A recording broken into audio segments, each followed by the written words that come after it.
Iran ആക്രമണത്തിൽ American സെനറ്റിൽ president Donald ട്രംപിന് പിന്തുണ. സൈനിക നീക്കം അവസാനിപ്പിക്കാനുള്ള പ്രമേയം US സെനറ്റ് തള്ളി. അമേരിക്കൻ ഇസ്രയേൽ ആക്രമണത്തിന് തിരിച്ചടിയല്ലാതെ മറ്റു മറുപടിയില്ലെന്ന് ഇറാൻ പ്രസിഡന്റ് മസൂദ് പെസഷ്കിയാൻ വ്യക്തമാക്കി. ബെയ്റൂത്തിൽ ഹെസ്ബുള്ള കേന്ദ്രങ്ങൾക്ക് നേരെ ആക്രമണം കഴിപ്പിച്ച ഇസ്രയേൽ 3 വൻ സ്ഫോടനങ്ങൾ ഉണ്ടായതായി വിവരം. വിശദാംശങ്ങളുമായി ന്യൂജേഴ്സിയിൽ നിന്ന് മധു കൊട്ടാരക്കര, മേരി ചാക്കോ ഇന്റർനാഷണൽ ഡെസ്കിൽ നിന്ന്, മുഹമ്മദ് റഹീസ് ദുബായിൽ നിന്ന്, ജലീൽ കണ്ണമംഗലം ജിദ്ദയിൽ നിന്ന് ചേരും. ആദ്യം നമ്മൾ പോകുന്നത് മധു കൊട്ടാരക്കരയിലേക്കാണ്. മധു, ഗുഡ് മോർണിംഗ്. ഇപ്പോൾ ഈ ഒരു ആക്രമണവുമായി ബന്ധപ്പെട്ട ഒരു പ്രമേയം കൊണ്ടുവരുന്നു, എന്നാൽ ആ പ്രമേയം പരാജയപ്പെടുന്നു. അതിൽ തന്നെ ക്രോസ് വോട്ടിംഗ് ഉണ്ട് എന്ന് പറയുന്നു. വളരെ ചുരുക്കമെങ്കിലും ചില റിപ്പബ്ലിക്കൻസും അവരുടെ പ്രതിഷേധം വ്യക്തമാക്കിയിട്ടുണ്ട്. മൊത്തത്തിൽ ഇന്നലത്തെ ആ ഒരു വോട്ടിംഗ് എങ്ങനെയായിരുന്നു? ട്രംപിന് ലഭിച്ച പിന്തുണ എങ്ങനെ വിലയിരുത്തുന്നു? ഹാഷ്മി, ക്രിസ്റ്റീന, ഇന്നിപ്പം നടന്ന വോട്ടെടുപ്പ് നമ്മൾ പ്രതീക്ഷിച്ചത് തന്നെയായിരുന്നു. പക്ഷേ ഇവിടെ ശ്രദ്ധിക്കേണ്ടത് ഡൊണാൾഡ് ട്രംപ് US കോൺഗ്രസിനെ വിശ്വാസത്തിൽ എടുത്തുകൊണ്ടോ അല്ലെങ്കിൽ അനുവാദമില്ലാതെയോ പല പല തീരുമാനങ്ങൾ എടുത്തു പോകുന്നു എന്നുള്ള ഒരു ആരോപണമാണ് ഡെമോക്രാറ്റിക് പാർട്ടിയുടെ സീനിയർ ലീഡേഴ്സ് കഴിഞ്ഞ കുറേ നാളുകളായിട്ട് പറഞ്ഞുകൊണ്ടിരിക്കുന്നത്. ഇവിടെ നമ്മൾ ഓർക്കേണ്ടത് George Bush junior authorisation for use of military force അല്ലെങ്കിൽ AUMF എന്ന് പറഞ്ഞ US കോൺഗ്രസിന്റെ അനുവാദം എടുത്തുകൊണ്ടാണ് 2001 അഫ്ഗാനിസ്ഥാനിലും പിന്നീട് 2002 ഇറാഖിൽ സദ്ദാം ഹുസൈനെതിരെയും പോയപ്പോഴും ഇത്തരം ഒരു അനുവാദം എടുത്താണ് പോയത്. ഇവിടെ നമ്മൾ വാർ ഡിക്ലെയർ ചെയ്തിട്ടില്ല US കോൺഗ്രസ്. ഇത്തരം ഒരു അനുവാദമാണ് സാധാരണ US പ്രസിഡന്റുമാരെ എടുത്തു പോകുന്നത്. പക്ഷേ അതിൽ നിന്ന് വ്യതിചലിച്ചാണ് ഡൊണാൾഡ് ട്രംപ് പോകുന്നത് എന്നുള്ള ഒരു ആരോപണം മുൻനിർത്തിയാണ് കൂടുതൽ ഈ ഒരു തീരുമാനം എടുക്കാൻ US കോൺഗ്രസിന്റെ ഒരു ഇടപെടൽ ഉണ്ടാകണം എന്ന് പറഞ്ഞായിരുന്നു ഈ പ്രമേയം വന്നത്. അല്പസമയം മുമ്പാണ് ഈ വോട്ടെടുപ്പ് നടന്നത്. 47-നെതിരെ 53 വോട്ടുകൾക്കാണ് പ്രമേയം തള്ളപ്പെട്ടത്. ഇറാനെതിരെ കൂടുതൽ സൈനിക ആക്രമണങ്ങൾ നടത്തുന്നത് തടയുക എന്നൊരു ലക്ഷ്യമിട്ടുകൊണ്ടാണ് ഈ പ്രമേയം ഡെമോക്രാറ്റ്സ് കൊണ്ടുവന്നത്. നേരത്തെ കൃഷ്ണ സൂചിപ്പിച്ചതുപോലെ ക്രോസ് വോട്ടിംഗ് ഉണ്ടായിരുന്നു. റിപ്പബ്ലിക്കൻ സെനറ്റർ റാൻഡ് പോൾ ഈ പ്രമേയത്തെ അനുകൂലിച്ച്, അതായത് ഡൊണാൾഡ് ട്രംപിന് എതിരെ വോട്ട് ചെയ്തപ്പോൾ ഡെമോക്രാറ്റിക് സെനറ്റർ ജോൺ ഫെറ്റർമാൻ ഈ പ്രമേയത്തെ എതിർത്ത് വോട്ട് രേഖപ്പെടുത്തി, ട്രംപിനെ അനുകൂലിച്ച്. വോട്ടെടുപ്പ് തുടങ്ങിയപ്പോൾ ഡെമോക്രാറ്റിക് സെനറ്റർമാർ തങ്ങളുടെ സീറ്റുകളിൽ ഇരുന്നുകൊണ്ട് വലിയ പ്രതിഷേധവും രേഖപ്പെടുത്തി, വലിയ വാക്പോരുകൾ ഉണ്ടായിരുന്നു.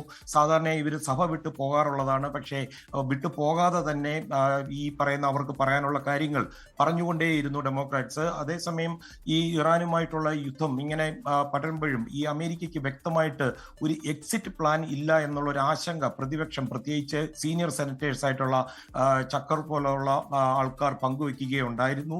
പക്ഷെ ഇപ്പോൾ ഏറ്റവും കൂടുതൽ അമേരിക്ക നോക്കുന്നത് ഹോർമൂസ് കടലിടുക്ക് കൃത്യമായിട്ട് അതുവഴി എണ്ണക്കപ്പലുകൾ പോകുന്നുണ്ടോ ഇല്ലയോ എന്നുള്ളതാണ്. അല്ലെങ്കിൽ അത് അമേരിക്കയ്ക്ക് അത് വലിയൊരു തിരിച്ചടി അല്ലെങ്കിൽ ഈ യുദ്ധത്തിൽ മുന്നോട്ട് പോകുന്നതിൽ വലിയ തടസ്സമുണ്ടാകും. അതുകൊണ്ട് തന്നെ ആയിരിക്കാം നാവികസേനയെ പൂർണ്ണമായിട്ട് എലിമിനേറ്റ് ചെയ്യുക എന്നുള്ളൊരു ലക്ഷ്യം വെച്ചുകൊണ്ട് യുദ്ധക്കപ്പലുകൾ ലക്ഷ്യമിട്ടുകൊണ്ട് അമേരിക്കൻ സൈന്യം നീങ്ങുന്നത്.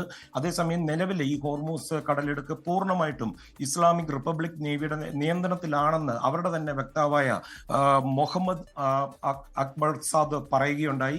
കപ്പൽ ഗതാഗതം ഒരു രീതിയിലും സാധ്യമല്ലെന്നാണ് ഇറാൻ പറയുന്നത്. അതുമാത്രമല്ല, ഇതുവഴി ഈ മുന്നറിയിപ്പ് അവഗണിച്ചു പോയ 10ഓളം എണ്ണക്കപ്പലുകൾ ഇതിനോടകം മിസൈൽ ആക്രമണത്തിന് ഇരയായിട്ടുള്ള റിപ്പോർട്ടുകളുണ്ട്. അതേസമയം എണ്ണക്കപ്പലുകൾക്ക് സംരക്ഷണം നൽകുമെന്ന് അമേരിക്കൻ നാവികസേനയെ എസ്കോർട്ട് ചെയ്യിപ്പിക്കുമെന്നും ഒക്കെ ഡൊണാൾഡ് ട്രംപ് വ്യക്തമാക്കിയിട്ടുണ്ട്. അത് ഉടൻ തന്നെ ആരംഭിക്കുമെന്നും അദ്ദേഹം പറയുകയും ചെയ്യുന്നുണ്ട്. പക്ഷേ ഇറാന്റെ ഈ ഡ്രോൺ കരുത്തുപയോഗിച്ച് ഈ കപ്പൽ ഗതാഗതം ദീർഘകാലത്തേക്ക് തടസ്സപ്പെടുത്തുവാൻ സാധിക്കുമെന്നാണ് സൈനിക വിദഗ്ധർ മുന്നറിയിപ്പ് നൽകുന്നത്. അതുകൊണ്ട് തന്നെ ഒരു വാർ സ്ട്രാറ്റജി ഇറാൻ ഈ ഹോർമൂസ് കടലിടുക്കിലേക്ക് മാറ്റുവാനുള്ള സാധ്യതയും കാണുന്നുണ്ട്. കാരണം ഇത് ആഗോള എണ്ണ വിപണിയും അതുപോലെ സാമ്പത്തിക രംഗത്തേക്ക് ഗുരുതരമായി ബാധിച്ചേക്കും. നമ്മളിവിടെ ഓർക്കേണ്ട ഒരു കാര്യം, പ്രതിമാസം 10,000 ഡ്രോണുകൾ വരെ ഉൽപ്പാദിപ്പിക്കാനുള്ള ഇൻഡസ്ട്രിയൽ കപ്പാസിറ്റി ഇറാനുണ്ട്. അവരുടെ ശഹദ് ഡ്രോണുകളാണ് റഷ്യ പോലും യുക്രൈനിൽ ഉപയോഗിക്കുന്നത്. പക്ഷേ ഇറാന്റെ പക്കൽ എത്ര മിസൈലുകൾ ഉണ്ടെന്നുള്ള കാര്യത്തിൽ ഇപ്പോഴും ഒരു ക്ലാരിറ്റി ഇല്ല. ഇസ്രായേൽ സൈന്യം പറയുന്നത് ഏതാണ്ട് 2,500 പക്ഷെ അത് 6,000 വരെ ആകാമെന്ന് വിലയിരുത്തുന്നു. ഇറാനെ സഹായിക്കാൻ പറ്റുന്ന 2 രാജ്യങ്ങൾ റഷ്യയും ചൈനയാണ്. പക്ഷെ അവർക്കും പരിമിതികളുണ്ട്. കാര്യം യുക്രൈൻ യുദ്ധത്തിൽ പുടിൻ ഇപ്പോൾ തന്നെ പുറകോട്ട് പൊയ്ക്കൊണ്ടിരിക്കുകയാണ്. അതുകൊണ്ട് അവരുടെ ആയുധങ്ങൾ അവിടെ കൂടുതലായിട്ട് ഉപയോഗിച്ചുകൊണ്ടിരിക്കുകയാണ്. പിന്നെ രണ്ടാമത് ചൈനയ്ക്ക് ഇറാനെ സഹായിക്കണമെന്നുണ്ടെങ്കിലും വളരെ ജാഗ്രതയോടുകൂടി മാത്രമേ പോകാൻ പറ്റൂ. കാര്യം GCC രാജ്യങ്ങളുമായിട്ട് ചൈനയുടെ ബന്ധത്തെ അത് വഷളാക്കും. പ്രത്യേകിച്ച് Bahrain, Kuwait, Saudi Arabia, Qatar, Oman, UAE തുടങ്ങിയ രാജ്യങ്ങളുമായിട്ട് ചൈനയ്ക്ക് വളരെ ശക്തമായ സാമ്പത്തിക ബന്ധമാണുള്ളത്. അതുകൊണ്ട് ഇറാൻ ഒരുപക്ഷെ ഈ 2 രാജ്യങ്ങളില്ലാതെ മറ്റൊരു സ്ട്രാറ്റജിയിലൂടെ പോകേണ്ടി വരുന്ന ഒരു സാഹചര്യമാണ് ഇപ്പോൾ വിലയിരുത്തപ്പെടുന്നത്. ഹാഷ്മി, കൃഷ്ണ. മധു 47ഉം 52ഉം ആണല്ലേ? അപ്പോൾ 48, 49, 5-6 വോട്ടേ ഉള്ളൂ ഇപ്പോൾ ട്രംപിന് അനുകൂലമായി നിൽക്കുന്നത് അവിടെ. ബാക്കി 47 വോട്ട് എന്ന് പറയുന്നത് പ്രധാനപ്പെട്ട വോട്ടുകളാണ്. രണ്ടാമത്തെ കാര്യം, അവിടെ അമേരിക്കൻ ജനങ്ങൾക്കിടയിൽ നടത്തിയ ഏറ്റവും ഒടുവിൽ നടത്തിയ പോളിലും 27% പേരെന്തോ ആണ് യുദ്ധത്തെ അനുകൂലിക്കുന്നത്. 43% പേർ ഇത് അനാവശ്യ യുദ്ധം എന്ന നിലപാട് സ്വീകരിക്കുന്നവരാണ്. ഇത് അമേരിക്കയുടെ യുദ്ധമല്ല, ഇസ്രായേലിന്റെ യുദ്ധമാണ് എന്ന് തുറന്നു പറയുന്ന അമേരിക്കൻ നേതാക്കളുടെ എണ്ണം ഓരോ ദിവസം കഴിയുന്നവരും കൂടി വരുന്നു. അതുകൊണ്ട് ഇതിന് ട്രംപിന് എത്രത്തോളം കടുത്ത രാഷ്ട്രീയ പിന്തുണ വരും ദിവസങ്ങളിൽ അമേരിക്കയിൽ ഉറപ്പിക്കാൻ കഴിയും? ചേട്ടാ, ഹാഷ്മി, സെനറ്റില് 100 മെമ്പേഴ്സാണ് ഉള്ളത്. തന്നെയുമല്ല, Republican party US president Donald Trump ആണെങ്കിലും വളരെ നേരിയ ഭൂരിപക്ഷമേ ഉള്ളൂ. അതുകൊണ്ട് തന്നെ ഇപ്പോഴത്തെ ഈ വോട്ടെടുപ്പിൽ നമ്മൾ ഏറ്റവും കൂടുതൽ ആൾക്കാർ ശ്രദ്ധിച്ചത് ഈ റിപ്പബ്ലിക്കൻ പാർട്ടിയിൽ നിന്ന് ആരെങ്കിലും ട്രംപിന് എതിരായിട്ട് കൂടുതലായിട്ട് വരുമോ എന്നുള്ളതാണ്. ആകെ ഒരാൾ മാത്രമേ വന്നുള്ളൂ. അതുകൊണ്ട് ഈ സെനറ്റിൽ റിപ്പബ്ലിക്കൻ പാർട്ടിയുടെ മുകളിലുള്ള ട്രംപിനുള്ള സ്വാധീനം തെളിയിക്കുന്ന ഒന്നായിരുന്നു. പക്ഷേ ഡൊണാൾഡ് ട്രംപ് നമുക്കറിയാമല്ലോ, ഇതൊന്നും പുള്ളി മൈൻഡാക്കുന്ന ഒരാളല്ല. തന്നെയുമല്ല, ഈ അമേരിക്കൻ പ്രസിഡന്റിനുള്ള ചില അധികാരങ്ങൾ, അതിന്റെ ലൂപ്പ് ഹോൾസ് നന്നായിട്ട് ഉപയോഗിച്ചുള്ള ഒരു പ്ലാനിങ്ങോട് കൂടിയാണ് പോയത്. കാരണം 60 ദിവസം വരെ ഒരു സൈനിക ഇടപെടൽ നടത്തുവാനായിട്ട് ഈ കമാൻഡർ ഇൻ ചീഫ് ആയിട്ടുള്ള ഡൊണാൾഡ് ട്രംപിന് പറ്റും.